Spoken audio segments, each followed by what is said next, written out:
Stell dir vor, wen ich in der Stadt gesehen habe. Tanja. Tanja, wer? Tanja von Anstetten. Die werden ja wohl kaum in eurem Beisein mit ihrem Auftraggeber telefonieren. Ich meine, wer würde denn solche Trottel engagieren? Aber es gibt da jemanden im Hintergrund. Du hast deinen Vertrag um 2 Jahre verlängert? Ja. Und was sagt Robin dazu? Ich meine, weiß er das? Verraten Sie mir auch Ihren Namen? Tanja von Anstetten.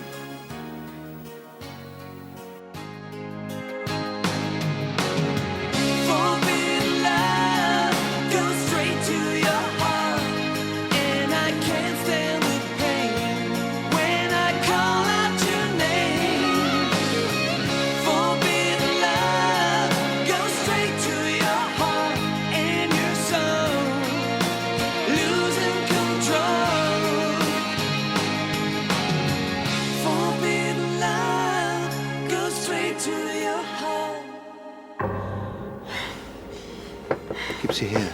Nein. Jetzt tu doch was. Nein, nein. Jetzt ist Schluss mit lustig. Kein Schritt weiter oder ich schieße. Carla, ganz ruhig. Du bist in Sicherheit. Du hast nur geträumt.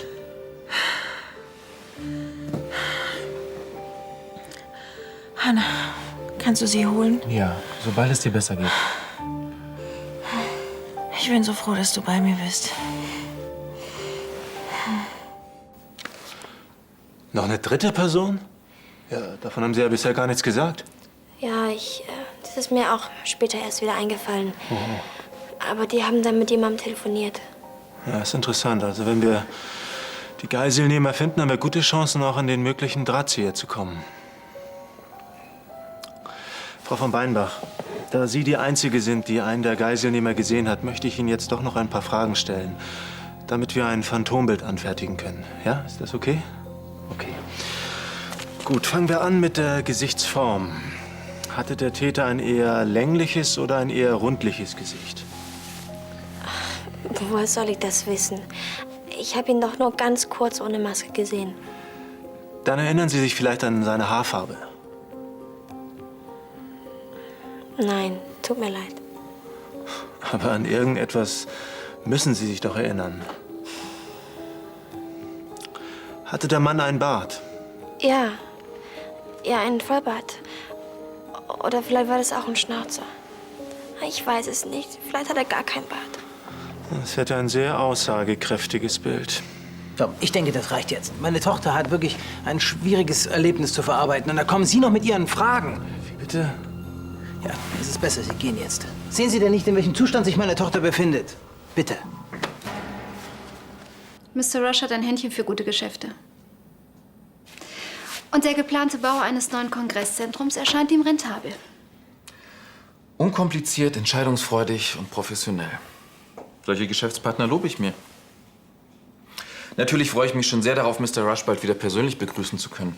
Wann kommt er denn wieder nach Deutschland? Das ist nicht eingeplant. Sie meinen momentan nicht? Nein, gar nicht. Mr. Rush wünscht nicht persönlich in dieser, naja, sagen wir, etwas delikaten Angelegenheit aufzutreten. Delikat? Frau von Anstetten, es handelt sich um eine seriöse Kapitalanlage mit enormen Gewinnaussichten.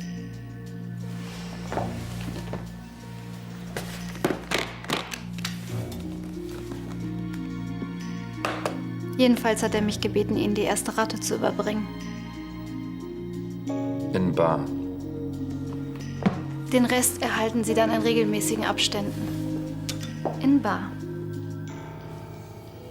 Ich hätte es mir denken können. Woher stammt das Geld? Tut mir leid, es entzieht sich meiner Kenntnis. Glücksspiel? Vielleicht Prostitution? Wie war das gleich? Unkompliziert, professionell und entscheidungsfreudig. So wünschen Sie sich Ihre Geschäftspartner. Dann erfüllen Sie diese Erwartung doch auch bitte selbst. Es tut mir leid. Aber das kann ich nicht.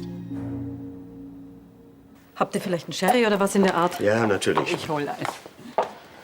Und du beruhigst dich jetzt mal, Charlie, ja? Tanja lebt. Sie ist zurück in der Stadt. Und ich soll mich beruhigen. Noch einmal, es ist eine Verwechslung. So etwas gibt es ja.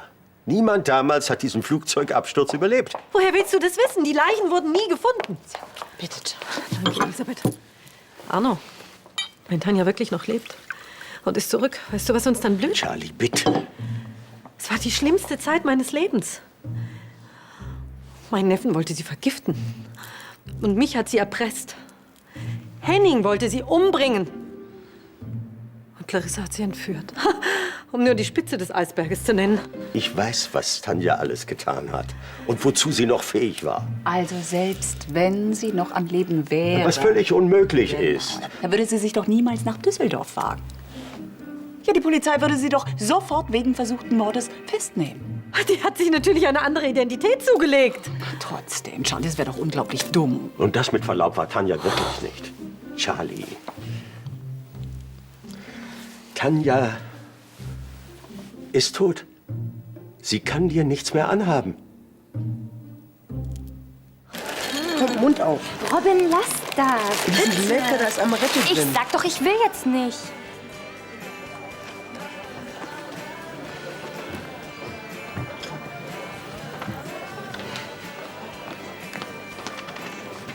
So, hast du wenigstens Spaß beim Lernen? Geht schon. Aber hör dir das mal an, das ist ganz witzig. Paragraph 961, herrenlos werden eines Bienenschwarms. Zieht ein Bienenschwarm aus, so wird er herrenlos, wenn nicht der Eigentümer ihn unverzüglich verfolgt oder wenn der Eigentümer die Verfolgung aufgibt. Steht in deinem schlauen Buch auch, was mit Bienen ist, die ausziehen müssen und gar nicht herrenlos werden wollen? Meine kleine Biene da drüben zum Beispiel. Also, ihr fällt es total schwer, bald wieder nach London fliegen zu müssen. Dir denn nicht? Klar. Aber wir haben es doch bald geschafft. In 3 Monaten ist die Tournee vorbei. Und bis dahin wird der Eigentümer seiner Biene immer mal wieder für ein paar Tage hinterherfliegen. Wenn das so klappt. Vielleicht solltest du besser noch mal mit ihr reden. Warum denn? Zwischen uns ist alles klar. Ich besuche sie jede freie Minute. Na dann. Hallo? Geht so. Nein, habe ich noch nicht. Ja, ich werde heute noch mit meinem Freund sprechen. Ja, Carla hat mir am Telefon versichert, dass es ihr gut geht. Aber ich glaube, sie hat mir was vorgemacht. Meinetwegen. Wollte sie dich denn nicht auch sehen? Na klar. Aber ich darf sie ja dort nicht besuchen. Vielleicht gibt es noch eine andere Möglichkeit, dass ihr euch sehen könnt. Ruf sie doch noch mal an. Mhm. Sie wollte sich gerade hinlegen.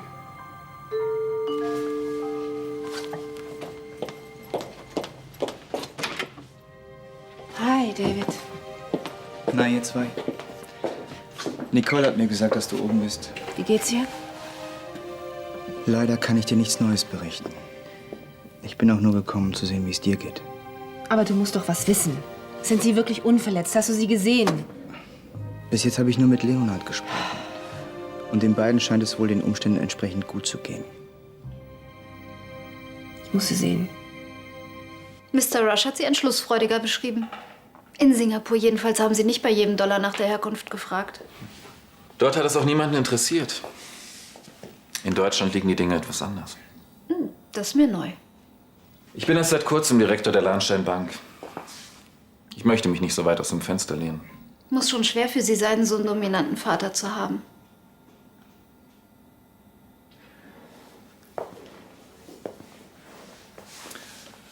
Richten Sie doch bitte Mr. Rush aus, dass mir diese Sache zu riskant ist. Ich habe vergessen zu erwähnen, dass ihm das durchaus bewusst ist, aber wie sagt man gleich, eine Hand wäscht die andere. Wie darf ich denn das verstehen? Er ist daran interessiert, sein Geld in guten Händen zu wissen. Und Sie wollen Ihrem Vater doch unbedingt beweisen, dass Sie durchaus in der Lage sind, erfolgreiche Geschäfte für die Holding abzuschließen.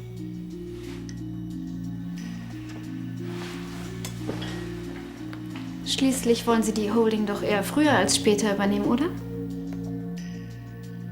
Wie kommen Sie denn darauf? Wie gesagt, Mr. Rush hat mich bestens eingearbeitet. Mit allen Informationen, die dazugehören.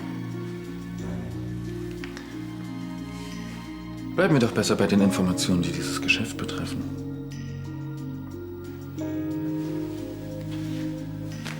Sehen wir uns morgen, Graf Lahnstein? Und was dann? Haben Sie eine Entscheidung getroffen? Entweder Sie akzeptieren unsere Konditionen oder Sie suchen sich einen anderen Investor. Ich erwarte Ihren Anruf.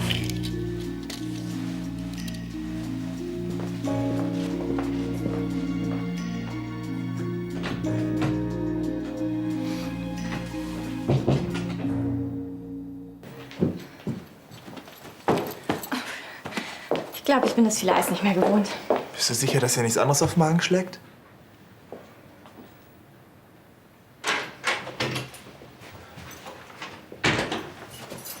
Tag zusammen. Hey! Hallo Lars. Wie war's an der Uni? Voll. Sagt mal, wisst ihr, wo Vanessa steckt? Nee, zum Glück nicht. Wieso? Sie glänzt in den letzten 2 Tagen durch Abwesenheit. Ja, sei froh. Dürfte die Erfolgsquote in deinem Kurs steigern. Felix. Ich mache mir wirklich Sorgen. Sie ruft nicht an, sie kommt nicht vorbei und ans Handy geht sie auch nicht. Ja, vielleicht hat sie Besseres zu tun. Den nächsten Dozenten in die Pfanne hauen zum Beispiel, ne? Oh, hör auf. Ja, ist ja gut. Ich meine, Wo waren wir stehen geblieben? Bei Sachen, die auf den Magen schlagen. Wann willst du Robin endlich mal sagen, dass du nicht nur 2 Monate in London bleibst, ne? Wenn der richtige Zeitpunkt gekommen ist. Und der wäre wann? Das weiß ich selber nicht. Ja, hebst es dir bis zum Flughafen auf. Bye, bye und übrigens, die nächsten 2 Jahre tanze ich weiterhin und... Es fällt mir halt schwer. Was hast du denn zu verlieren? Du bist gut, Robin natürlich. Ich glaube nicht, dass er sich noch 2 Jahre eine Fernbeziehung antut. Robin, der wird dir sogar 10 Jahre lang hinterherreisen. Ja, oder sofort Schluss machen. Ja, das tut er, wenn du nicht bald mal mit ihm redest. Robin ist nicht doof. Er hat längst gemerkt, dass irgendwas nicht mit dir stimmt.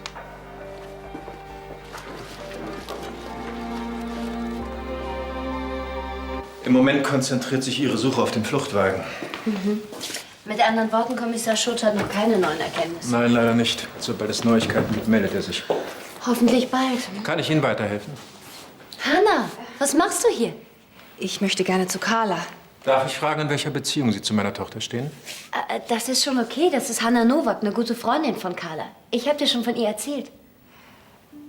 Guten Tag, Graf Lahnstein. Ich erinnere mich. Verzeihen Sie. Freut mich, Sie kennenzulernen. David hatte mich ja gebeten, Sie in die Entführung einweihen zu dürfen. Ja, was kann ich für Sie tun? Ich würde Carla gerne diese Blumen überreichen. Oh, das tut mir leid. Meine Tochter ist leider noch nicht in der Lage, Besuch zu empfangen. Carla ist wirklich sehr erschöpft und braucht Ruhe. Ja, natürlich, das verstehe ich. Würden Sie die bitte Ihrer Tochter geben? Mit herzlichen Grüßen? Ja, das tue ich natürlich gern. Sie wird sich bestimmt sehr darüber freuen.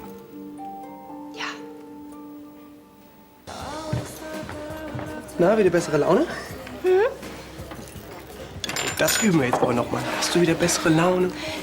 Ich habe nur ein bisschen Bauchschmerzen. Ja, du solltest auch ein bisschen Eis für die Kundschaft übrig lassen. Wenn nachher weniger los ist, können wir da mal reden? Ja, klar. Ich muss auch was mit dir besprechen, und zwar sofort. Also, dein Vorschlag, dass ich mit auf Tournee komme. Ach, das war doch nur so eine Idee. Ja, und zwar eine grandiose. Alexa, ich komme mit. Stell dir mal vor, wir haben keine mega Telefonrechnung mehr und vor allem keine einsamen Nächte. Sind das keine Neuigkeiten, oder was? Doch, allerdings, ja. Ja, dir steht doch die Begeisterung ins Gesicht geschrieben. Es gibt da noch ein Problem. Alexa, wegen der Eisdiele gibt's kein Problem. Hauptsache, wir beide sind zusammen. Ja. Ich meine, also. Kann ich bitte zahlen? Ja, ich bin gleich wieder da.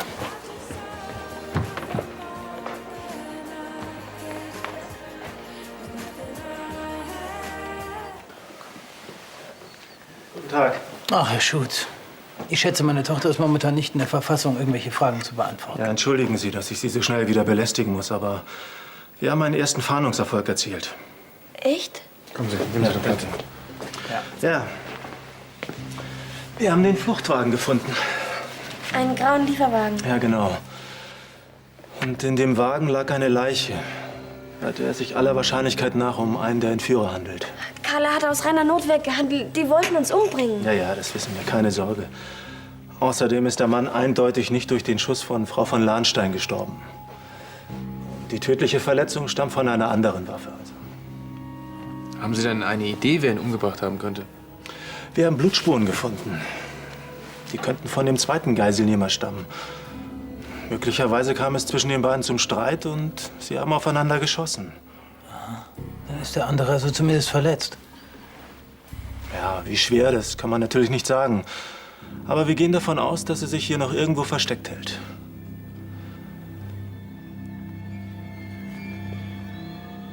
Frau von Beinbach, ich weiß, das ist vielleicht etwas schwierig, aber darf ich Ihnen ein Foto des Toten zeigen, damit Sie ihn identifizieren können?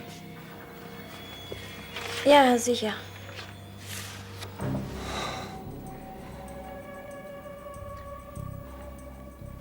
Und? Ist das der Mann, dessen Gesicht Sie gesehen haben? Ich meine nicht, nein. Ja, dann ist es vermutlich sein Komplize. Haben Sie denn vor, weiter nach dem zweiten Entführer zu suchen? Ja, selbstverständlich. Die Fahndung läuft auf Hochtouren. Und wie stehen die Chancen, ihn zu finden? Ja. Ohne exakte Täterbeschreibung wird es natürlich ziemlich schwer werden. Also gut. Das war's erstmal. Bis später. Bis später. Bis später.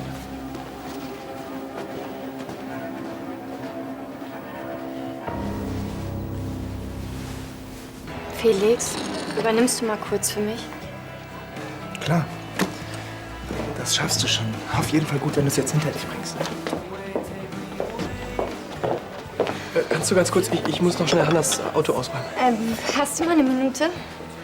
Wir müssen was klären. Wegen der 3 Monate. Nein. Nee, schon auch. Ja.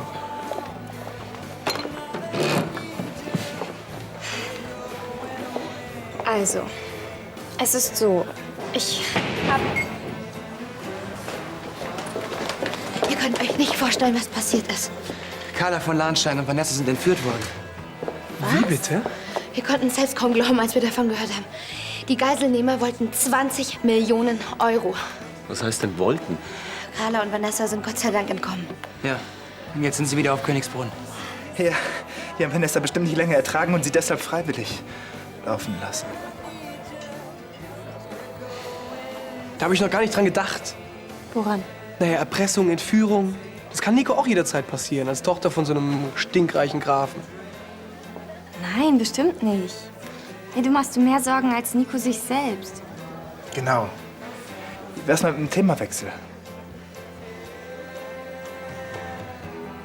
Und wieso auf einmal diese Bedenken? Ich habe einfach Zweifel an der Solvenz des anderen Investors. Ich dachte, du kennst ihn und kannst die Risiken abschätzen. Ja, ich habe noch mal Erkundigungen eingezogen und ich bin mir nicht mehr wirklich sicher, ob er diesen finanziellen Background hat. Deshalb schlage ich vor, dass wir den Bau dieses Kongresszentrums allein finanzieren. Dazu müssten wir erhebliche Summen aus anderen Bereichen abziehen. Das kommt überhaupt nicht in Frage. Aber Vater, diese Investition verspricht doch enorme Gewinne. Wir hatten eine Abmachung, Ansgar. Entweder mit anderen Investoren oder gar nicht. Aber wenn... Kein Aber. Du hast mir vorgeworfen, dass ich dir nicht genügend vertraue. Dann beweise mir, dass du die Kompetenz hast, dieses Vertrauen zu verdienen.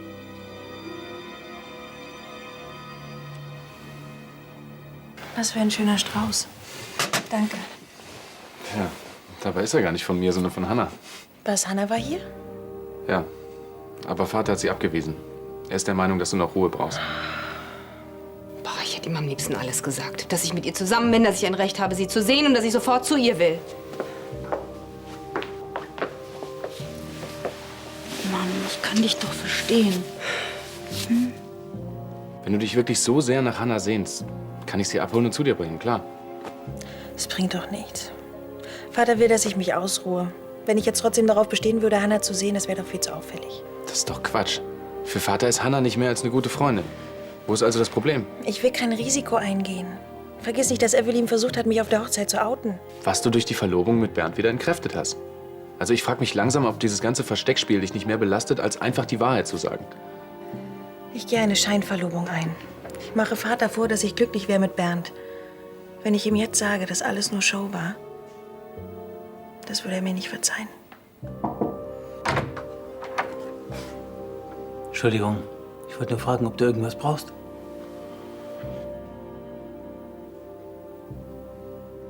Gut, dann werde ich eine andere Lösung finden müssen. Du kannst dich in jedem Fall auf mich verlassen, Vater.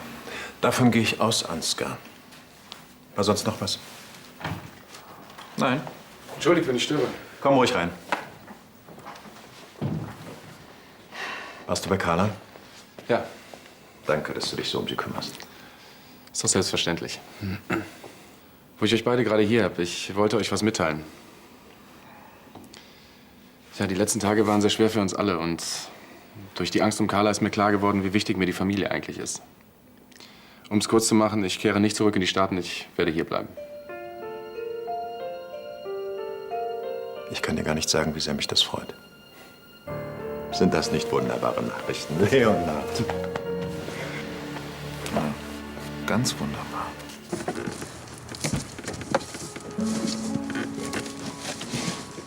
Warum sagst du es Robin nicht endlich, ja?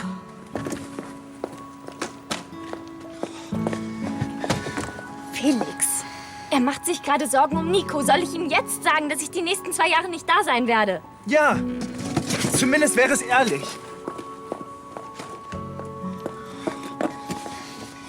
Männer, ihr seid so unsensibel. Frauen, immer eine Ausrede parat. Also wird's doch die in letzter Minute am Flughafen Nummer, hä? Nein, natürlich nicht. Ja, dann sag's ihm endlich. Das tue ich auch schon noch. Bin mal gespannt.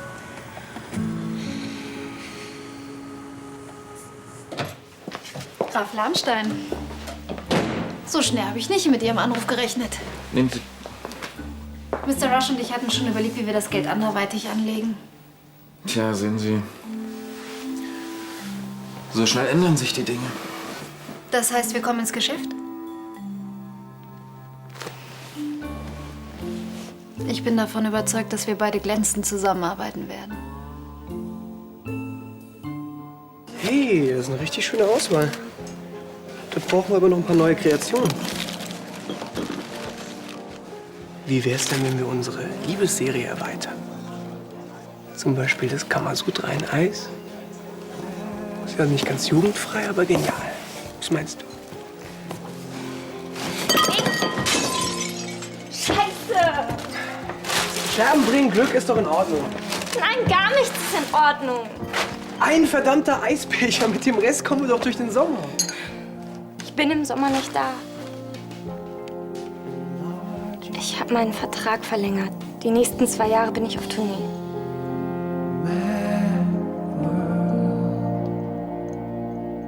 Und so geht es weiter. Dein Traum ist es, Architekt zu werden. Ich hab mal gedacht, wir hätten gemeinsame Träume. Ich tue das nur deinetwegen. Verdammt nochmal, ich hab das für uns getan, aber wenn dir das so scheißegal ist, ja, dann ist es echt besser, wenn wir aufhören. Wer ist das? Ein nützlicher Idiot. Einer, der sich die Finger schmutzig macht und die Zusammenhänge nicht durchschaut? Guten Morgen. Was gibt's?